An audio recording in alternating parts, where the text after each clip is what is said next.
In the past month, President Trump has issued direct threats against 6 UN member states, including Colombia, Denmark, Iran, Mexico, Nigeria, and of course, Venezuela. In the words of the Charter, the UN was created, quote, to save succeeding generations from the scourge of war. Peace and the survival of humanity depend on whether the United Nations. The UN General Assembly has repeatedly voted overwhelmingly against such unilateral coercive measures.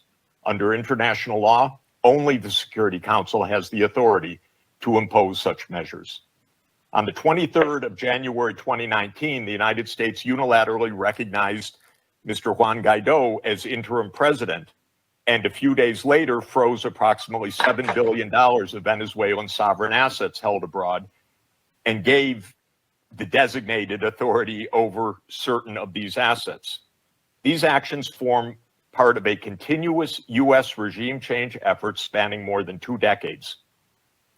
In the past year, the United States has carried out bombing operations in 7 countries, none of which were authorized by the UN Security Council, and none of which were undertaken in lawful self-defense under the Charter. The targeted countries include Iran, Iraq, Nigeria, Somalia, Syria, Yemen, and now Venezuela. In the past month, President Trump has issued direct threats against 6 UN member states, including Colombia, Denmark, Iran, Mexico, Nigeria, and of course, Venezuela. Members of the Council are not called upon to judge Nicolas Maduro. They are not called upon to assess whether the recent U.S. attack and ongoing naval quarantine results in freedom or in subjugation. Members of the Council are called upon to defend international law, and specifically the UN Charter. The realist school of international relations, articulated most brilliantly by John Mearsheimer, accurately describes the condition of international anarchy as the tragedy of great power politics. Realism is therefore a description, not a solution for peace. Its own conclusion is that anarchy leads to tragedy. In the aftermath of World War I, the League of Nations was created to end the tragedy through the application of international law. Yet the world's leading nations failed to defend international law in the 1930s, leading to renewed global war.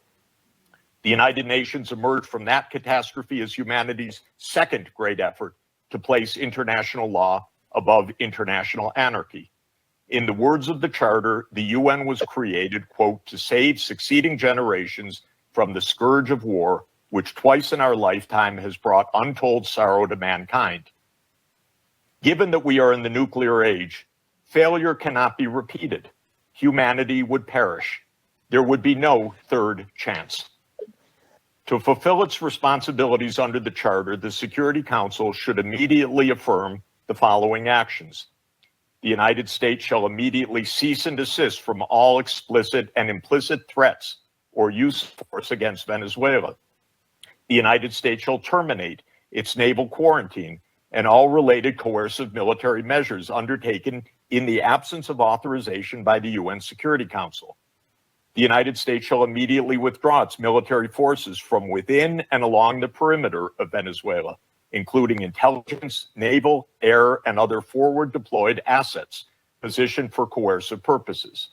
Venezuela shall adhere to the UN Charter and to the human rights protected in the Universal Declaration of Human Rights. The Secretary General, I recommend, should immediately appoint a special envoy mandated to engage relevant Venezuelan and international stakeholders and to report back to the Security Council within 14 days with recommendations consistent with the Charter, and the Security Council should remain urgently seized of this matter. All member states should refrain from unilateral threats, coercive measures, or armed actions undertaken outside the authority of the UN Security Council.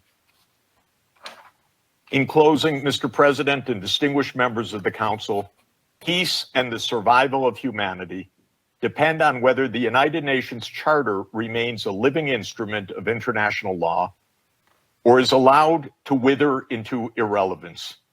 That is the choice before this Council today. Thank you very much.